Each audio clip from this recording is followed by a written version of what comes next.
Идеализъм може би ще прозвучи малко самонадеяно, може би прекалено, но си помислих, че като човек, израснал в такава комунистическа, посткомунистическа страна, която черпеше директни образци от капитализма, където и този капитализъм в чист вид не се доказа напълно, исках да помисля за концепцията на този златен среден път.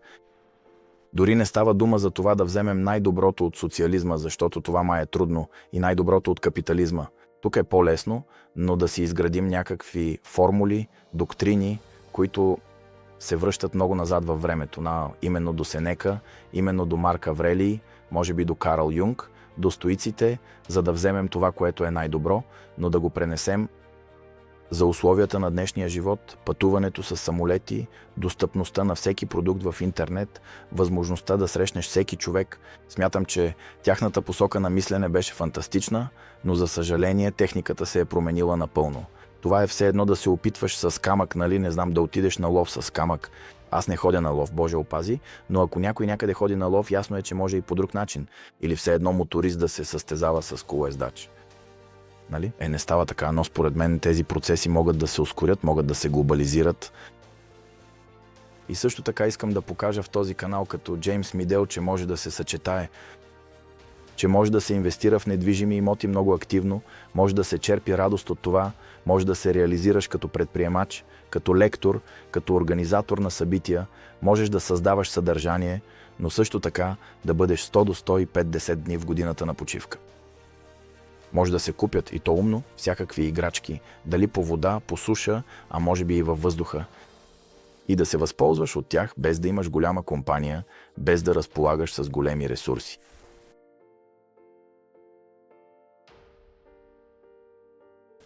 Мисля, че е и едното и другото. Философията ми се свързва с нещо по-абстрактно, с някаква визия. Стратегията ми се свързва с план, който може да бъде приложен, и бих искал да предложа на зрителите, мисля, че и двете неща. И да се мисли за това, но също така и да се прилага на практика. Тук записваме този разговор в студиото, но точно до него имам тренировъчна зала, в която прекарвам няколко часа седмично. Над нас има кухня, където можеш да хапнеш хубава храна, но можеш и да си поръчаш пица с троен кашкавал, която аз поръчвам. Разбира се, но със сигурност не всеки ден.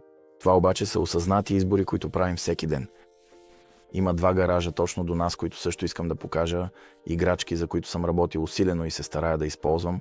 Философията обаче ми напомня на празни приказки.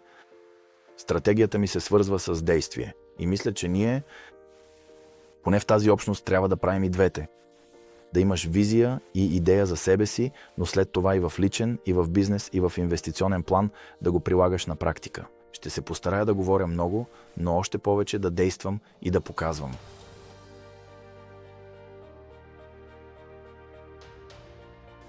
Харесвам думата път. Мисля, че животът е път. Апропо относно някои разлики между това, което правя, и това, което ми липсваше изобщо на този обучителен и коучинг пазар. Не бих искал да говоря за цели, защото много се говори за цели. Какво ще купя, кой ще бъда, докъде ще стигна. Мен повече ме интересува дали вървиш в правилната посока, кога възнамеряваш да стигнеш там и дали това действие, следването на тази насока, носи ли ви радост и удовлетворение. Това са напълно различни училища.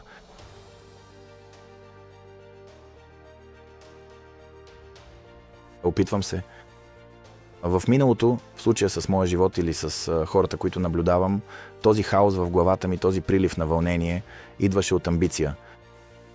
Дори не толкова от алчност, а от такава позитивна алчност, огромна амбиция. Струва ми се, че тя помага, когато си на 80, 20 или 25 години, тогава човек е безсмъртен. Може да купонясва цял уикенд, а в понеделник в 7 сутринта да отиде на работа. Но някъде след 35-та година това усещане за безсмъртие намалява.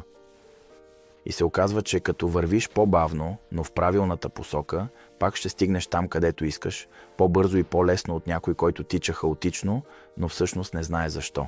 Това ме научи спортът, това ме научиха и недвижимите имоти. Дори това, което правя днес в интернет, вече не бързам. Парадоксално, това време е по-малко, защото човек никога повече няма да бъде по-млад, но колкото по-бавно вървиш, толкова по-лесно стигаш до тази цел. Обратното е в корпорацията. където ни учат на този натиск за резултат, който трябва да е готов тази вечер, утре сутрин да бъде докладван, свършен и винаги ще е малко. Без значение какъв резултат постигнеш, винаги началството ще каже, че може да се изцеди още. Аз започвам да се уча къде е бутонът достатъчно. Достатъчно е да забавиш, достатъчно е да помислиш. И парадоксално, колкото повече мисля по този начин, толкова повече имам, придобивам, ползвам, пътувам, живея. Моят треньор казва, че започваш да плуваш или да се носиш по течението, когато спреш да се бориш с водата. И мисля, че започваш да живееш, когато спреш да се бориш с този живот. Или да се борите за тях. Тя просто трябва да бъде себе си. Просто трябва да продължи. Ако не бяхме записали този разговор днес, щяхме да го запишем следващата седмица.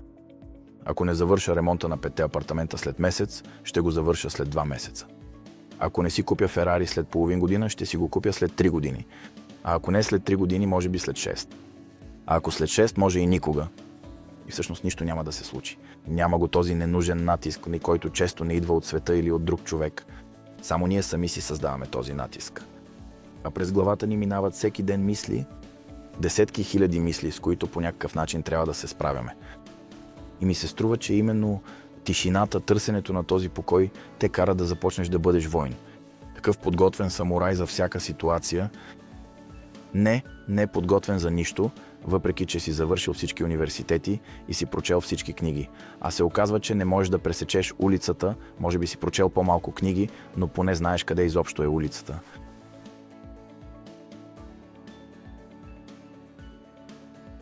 Ние сами изградихме този капитализъм като човечество. Не е за сега. Освен мидализма, наистина няма други доктрини. Разбира се, има философии, които казват успокой се, които казват не прави нищо, успокой се, живей като монах. Това е много секси, само че ако имаш 2 или 3 деца, ипотека за къща, кола на лизинг и шеф или клиенти във фирмата, лесно е, разбира се, да се говори за това или лесно е да искаш да живееш така. Обаче, за съжаление, животът струва пари. Мечтите струват пари, развитието струва пари, пътуването струва пари. Днес, ако искаш да се реализираш, това, което виждаме е как живеят хората в високоразвитите страни, където хората искат да работят, искат да спестяват пари, имат идеи за себе си. И такъв е живота в Сенегал, където бях току-що, където, за съжаление, половината от населението живее в крайна бедност. Предпочитам капитализма. Само капитализмът разбира не като самоубийствен труд, и да вярваш, че $2 милиона ще ти осигурят по-добър живот от $1 милион, защото това са глупости. Просто се възползвайте от системата, която е там, или излезте извън тази система и вземете от този капитализъм като от супермаркет това, от което наистина имате нужда. Не си мисли, че ще купя всичко или че ако имам 2 супермаркета, тогава ще си сготвя супа, а просто влизаш в магазина и взимаш това, от което имаш нужда. И приготвяш обяда, който ти е необходим. Да, днес виждам нашия проблем с капитализма, но пък заливането с съдържание в интернет, в Netflix, в някой Amazon, Prime, навсякъде има заливане с стоки, заливане с информация, заливане и с комуникация. В тази изцяло медийна сфера това кара човека да спре да знае за какво всъщност става дума. Дали трябва да има тази кола или не, дали да я сменя или не, дали да купи или не, дали да работи или не. Затова смятам, че е по-лесно да се търси златната среда. Защото когато намериш баланса, ти отиваш в супермаркета и купуваш това, което искаш, а не супермаркета влияе на теб и накрая излизаш с пълна количка с храна, но нямаш нищо хубаво за обяд. Но виждам повече плюсове, отколкото минуси.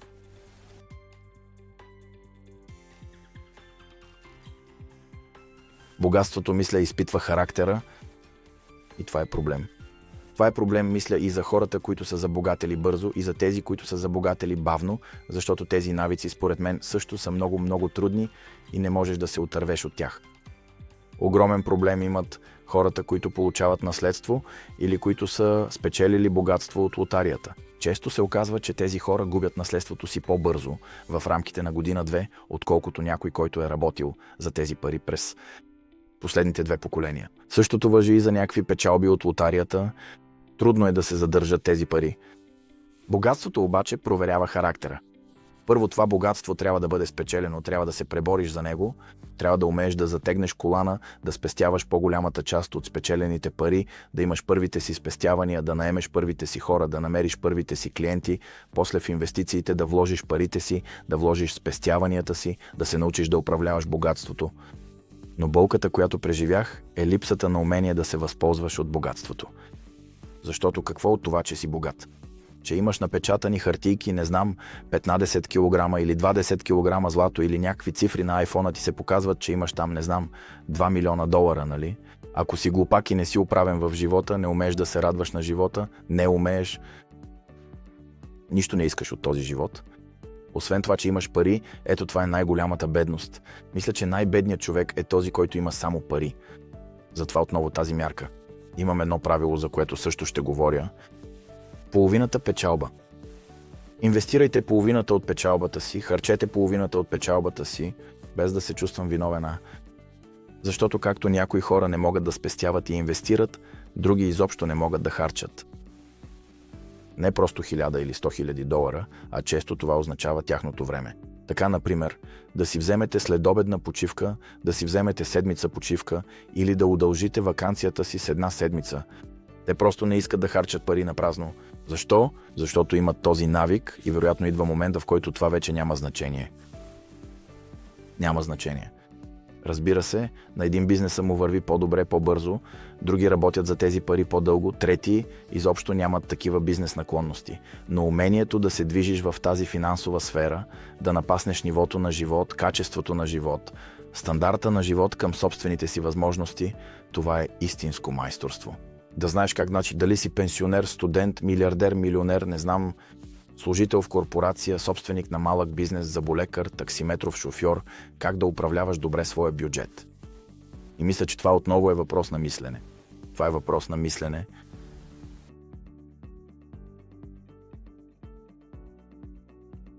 Преди думата коуч имаше много негативно значение за мен, че коуч има и такива.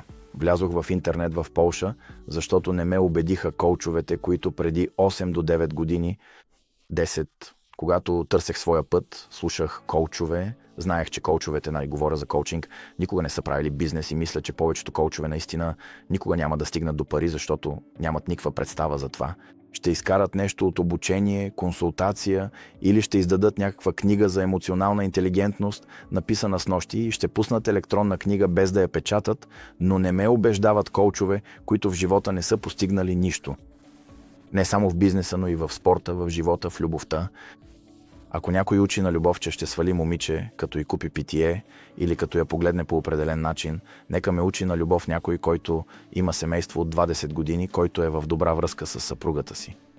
Нека на спорт ме учи някой, който е печелил шампионати, а не някой, който е прочел книга за побеждаване.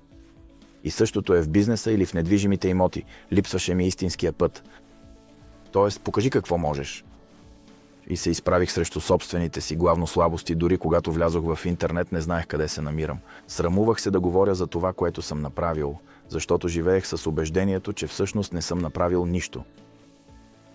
2 компании с добър мащаб, десетки имоти, мотори, коли, готини, успешен живот, но ми се струваше, че съм никъде.